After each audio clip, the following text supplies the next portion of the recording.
Ito ay mga kwento ni Serena, Puppet Show Edition. Para sa mabatang storya to, handa na. Ito na, ang storya ay ang kamatay ni Kara. Mga kwento ni Serena, Puppet Show Edition. Ang kamatay ni Kara.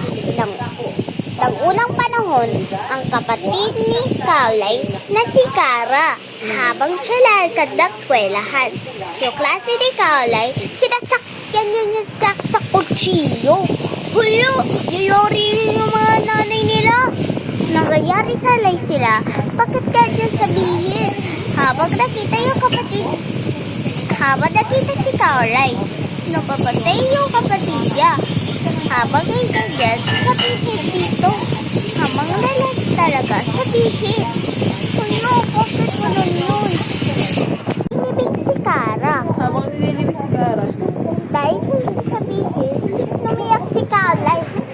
Dahil sabihin, para ganyan dito, hanggang muli, sabihin mo na. Pagka dito. Dahil sa dito, nakatapos na nga storya. Ang mga kwento,